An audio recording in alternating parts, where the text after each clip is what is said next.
Small towns dot the rolling rural landscape. Antique shops, historic homes, and farm after farm make up the so-called quiet corner of Connecticut. At just over an hour's drive, it's not even a full tank from Boston. Sites along scenic Byway 169 invite visitors to slow down and take in the beauty. Or for early risers with an appetite for adventure, take off for a truly spectacular view. To do that, meet Maggie Weems and the team from Connecticut Voyager Balloons at sunrise on this day, launching from the town of Pomfret. Customers will enjoy the inflation process and watch the fascinating process of how a hot air balloon actually starts kind of parallel to the ground, and with the propane infusions gradually comes up into upright position, and then they take off. Fall foliage was amazing. We went up to what height? 3,000 feet. Yeah, and then we could see Boston, we could see the ocean, we could see the New York border. Mangesh and Manjiri Fadnes planned this flight to celebrate their anniversary. One of the things that surprised them, taking off without knowing where the pilot would land. It depends on the wind. That was interesting. Did not realize that, you just sort of like wait until the conditions are just right. That's standard in ballooning. Luckily here, neighbors are used to sightseeing strangers dropping in, and as a thank you, are invited to take part in the champagne celebration that always follows. Cheers for a beautiful day.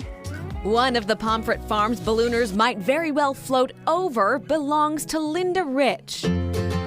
She started off as a dairy farmer in 1977 and soon after started a family ice cream business. We didn't think many people would come, but we have a lot of customers. We've had babies that were, I don't know if they were conceived here, but anyway, they've been here for 22 years, so yes. Everything is homemade. From the waffle cones to the one-of-a-kind flavors they scoop. Only here can you get chipmunk tracks or Ayrshire chip. They even take suggestions. People send in their recipes, and then we have people vote on it, and whoever wins, we make that recipe. One scoop of the Guernsey cookie in a sugar cone, please. That's Coffee Oreo. It's all about fun names here, which brings me to a question Linda gets a lot about the name of her farm. I have to admit, being ice cream, I asked Linda if it's We Lick It, and she said no, it's We Like It. And I love it. What Linda says she likes most is educating people.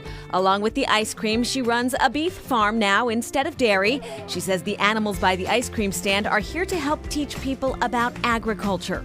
One lady said, "Oh, that's a goat," and I'm like, "Oh God, good job." And she said, "But it started out as a sheep, and when they shear it, it turns into a goat." I went up to the house and had a margarita. I'm like, We sell them in our marketplace and we supply them. Teaching visitors about farm life is also a passion for the owners of Little Dipper Farm, just 5 miles away in Brooklyn, Connecticut. It's an iconic property, and owning it is, surreal. Lori Corvo and her wife Venus bought the property in 2021. It has an amazing history. This farm was first purchased by the family we bought it from in 1943, and they started a restaurant that operated for 55 years. Chef Brian Pasco now owns and runs the restaurant here, Chef's Table at Little Dipper Farm.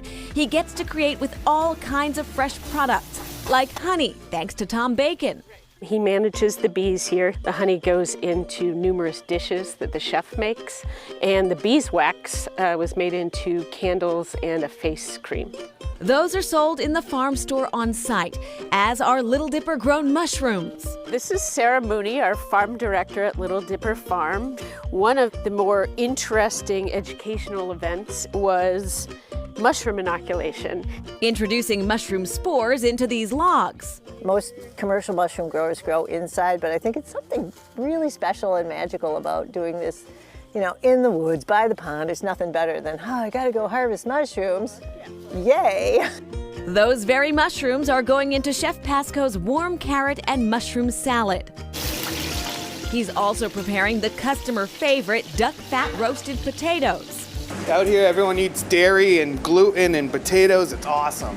You don't often meet a chef so quick with a chuckle. It seems that's what true happiness brings. So you've worked in big cities, San Francisco, Boston.